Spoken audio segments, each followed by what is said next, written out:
அவ்வளோ ஒரு சாமி நடுவர். எங்க அண்ணன் மாலை போட்ட சமயத்துல எங்க அண்ணிட்ட ஒரே ஒரு கப் காஃபி தானே, கப் காஃபி அவ்வளவுதானே. எங்க அண்ணி சொன்ன பதில அப்படியே ஒட்டப்பட்டியில சொல்றேன். எவ்வளவு மரியாதைன்னு பாத்துங்க. வாங்க சாமி, உட்காருங்க சாமி, காப்பி சாமி சாப்பிட்றீங்களா சாமி, காப்பி சாமியில் சூடு சாமி கம்மி சாமியாக இருந்தால் சாமி சொல்லுங்கள் சாமி, ஆறி போன காப்பி சாமியை எடுத்து சாமி குண்டா சாமியில் ஊற்றி சாமி, அடுப்பு சாமியில் வச்சு சாமி, கேஸ் சிலிண்டர் சாமியில் ரெகுலேட்டர் சாமியை ஓப்பன் சாமி பண்ணி சாமி, சிம் சாமியில் வச்சு சாமி, லைட்டு சாமியில் டொப்பு சாமின்னு பத்த சாமி வச்சு சாமி, சூடு சாமி பண்ணி சாமி, ஆறி போன காப்பி சாமியை சூடு சாமி பண்ணி சாமி, டம்ளர் சாமியில் ஊத்து சாமி, டூல் சாமியில் வச்சற சாமி, நாக்கு சாமியில் சுற்றாம சாமி, கை சாமியில் பற்றாம சாமி, டமக் சாமி டமக்சான் மெல்ல குடிச்சிரு சாமி, எச்சி டம்ளர் சாமியை ஸ்டூல் சாமியில் வச்சிருங்க சாமி, சலதாரி சாமியில் போட்டு சாமி, பைப்பு சாமியை திறந்து சாமி, குழாய் சாமியில இருந்து தண்ணி சாமியை விட்டு சாமி, சபீனா சாமியை தொட்டு சாமி, விலைக்கு வெயில் சாமியில காய வச்சற சாமி. சாமியே சரணம். குடும்பம்டா குடும்பம்டா எல்லா சாமி கை தட்டுங்க. இது மாதிரி குடும்பம் உண்டா?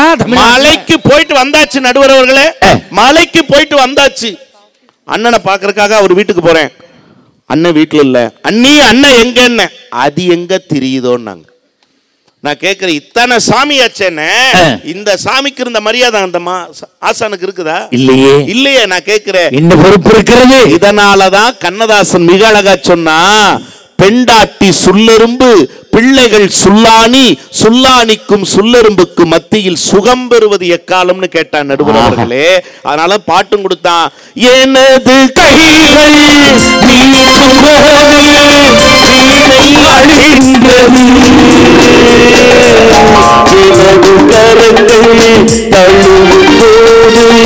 மலரும் சுருங்கின்றது,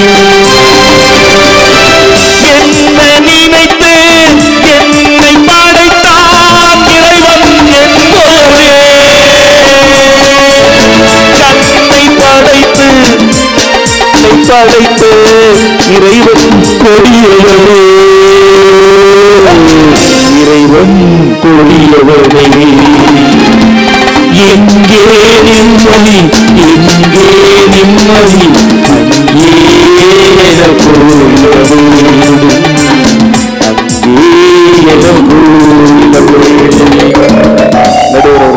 இதே பாட்டு அம்மா இந்த பார், இதே பாட்டை போன வாரம் பாடினா, அங்கே எனக்கு கூறிட வேண்டும். ஒருத்தன் வந்தான், போட்டது 12 பிளாட்டு எல்லாம் வித்துருச்சு, ஓடி போயிரு, இங்கேயே காட்டிக்கிட்டு இருக்கிற அப்படின்ற. இப்போ எங்கெல்லாம் பெரியவங்களை எல்லாம் ரொம்ப பாதுகாக்கிறோம் நாங்களே, இப்படிதான் கிரியேட் பண்றீங்க ஜோக்கு.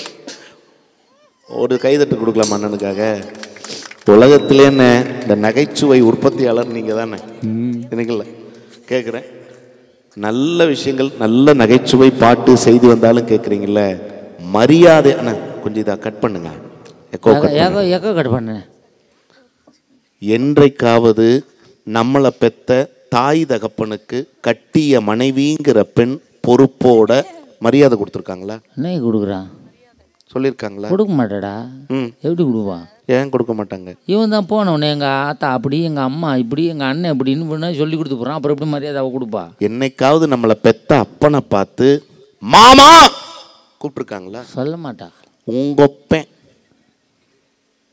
நம்மளை பெத்த ஆயாவை பார்த்து அம்மாவை பார்த்து என்னைக்காவது சொல்லியிருக்காங்களா? அத்தை சொல்ல மாட்டா. உங்க ஆயா சொல்றதே கிடையாது. அப்புறம் சொல்ல மாட்டா. அம்மா அப்பான்னு மாமனார் மாமியார உறவு கொண்டாடுறோம். அம்மா அப்பான்னு சொல்றாங்களா? மாமனாரையும் மாமியாரையும் அம்மா அப்பான்னு கூப்பிடுறாங்களா? அப்போ உங்க அப்பாவையும் அம்மாவையும் அத்தை மாமா நான் கூப்பிடுவா. இதுதான் நீங்க வேணுங்கிறது. உன் புருஷன் என்ன அண்ணன் நான் கூப்பிடுவா. கொழுந்தனார் என்ன தம்பியா, நாத்தனா என்ன தங்கச்சியா? இதற்கு அருமை நடுவர் அவர்களே. ஒரு குடும்பத்துல நான் இதை நிறைவா சொல்றேன் நடுவர் அவர்களே. ஆண்களினுடைய உழைப்பு எவ்வளவு உன்னதமானதுன்னா, அந்த அங்காளம்மன் சன்னதிக்கு எதிரிலிருந்து இந்த கருத்தை பதிவு பண்றேன். நாளைக்கு ஸ்கூல் ஃபீஸ் கட்டலைன்னா ஸ்கூலுக்குள்ள விடமாட்டாங்கம்மான்னு ஒரு குழந்தை அம்மாட்ட சொல்லும். நாளைக்கு காலேஜ் ஃபீஸ் கட்டலைன்னா காலேஜுக்குள்ள விடமாட்டாங்கன்னு ஒரு பெண் குழந்தையோ ஒரு ஆண் குழந்தையோ அம்மாட்ட சொல்லும். அம்மா அந்த குழந்தைய அணைத்து கொண்டே ஒரு வார்த்தை சொல்லுவா, கவலைப்படாத சாமி, அப்பன் இருக்கான், என் அலைய அடமானம் வச்சாவது நாளைக்கு ஃபீஸை கட்டி உன்னை படிக்க வைப்பான்னு சொல்லுகிற அந்த நம்பிக்கையை ஒரு ஆண் கொடுக்கிறான்னு சொன்னா நடுவர் அவர்களே, சன்னதிக்குள் இருக்கிற அந்த அங்காளம்மன் தருகிற அதே நம்பிக்கையை ஒவ்வொரு இல்லத்திலும் இருக்கிற ஆண்கள் என்கிற தெய்வங்கள் தந்து கொண்டிருக்கிறார்கள் அப்படின்னு சொன்னா அந்த ஆண்களினுடைய உழைப்பால் தான் நடுவர் அவர்களே ஒரு குடும்பத்தில் மகிழ்ச்சியும் மன நிறைவும் இருக்கிறது என்கிற நல்ல தீர்ப்பை தருவீர்கள் என்கிற நம்பிக்கையோடு வாய்ப்பளித்தமைக்கும் வாய்மொழி கேட்டமைக்கும் கோடி நன்றிகளை உங்கள் பாதங்களில் பதிவு செய்து விடைபெறுகிறேன். நன்றி, வணக்கம். அருமையான பேச்சு தம்பி, தத்துவமான பேச்சு. நல்ல ஒரு கைதட்டி கொடுங்க பாப்போம். இவ்வளவு பணியிலே நீங்க உட்கார்ந்துருக்கீங்க. நல்ல ஊர், நல்ல மக்கள் பாரு எப்படி அழகா உட்கார்ந்து ரசிக்கிறாங்க. நேற்று ஒரு ஊரில் பட்டிமன்றம் தான் ஆரம்பித்தேன். ஒருத்தன் ஒடியாந்து முன்னாடி விழுந்தான். 100 ரூபா அன்பளிப்பு வச்சுக்க. பேர் சொல்லாத வச்சுக்க. திருப்பி 1/2 மணி நேரம் ஆச்சு. என்னை ஒருத்தன் பின்னாடி சுரண்டுனான். யாருன்னு பார்த்தேன், அதே ஆள் மறுபடியும் வந்துட்டான் மேலே ஏறி. 100 ரூபா மறுபடியும் வச்சுக்க. மறுபடியும் 50 ரூபா. ஒரே ஆள் 250 ரூபா கொடுத்தான். வேறு எவனும் காசு கொடுக்கல.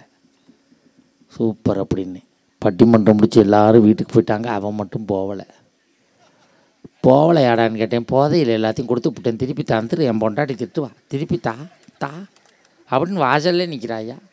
படியை விட்டு இறங்க விட மாட்டான். கொடுத்துட்டு இறங்கடா அப்படிங்கிறான். நான் என்னடா பண்ணுறது அப்படின்னு கேட்டேன். 3 மணி நேரம் வச்சுருந்தா இல்லை 10 ரூபா சேர்த்து கொடுன்னு கேட்குறாயா. அவன் யாரான்னு பார்த்தா வட்டிக்கு விட்டு போண்டியா போனவன் நடந்திருக்கான். ஏன்டா இப்போ கொடுத்தான்னு கேட்குறேன். நான் போதையில் எங்கேயாவது தொலைச்சி போடுவேன். உன்கிட்ட கொடுத்து வச்சேன் அப்படிங்கிறாயா. இது மாதிரி தான் எல்லா ஊர்லையும் கொடுத்து வச்சு திருப்பி போகல வாங்கிட்டு போவேன். சேர்த்து கொடுப்பாங்க, நீ என்ன தரவே மாட்டேங்கிற. கஞ்ச பயிலாக இருப்பா அவளுக்கு.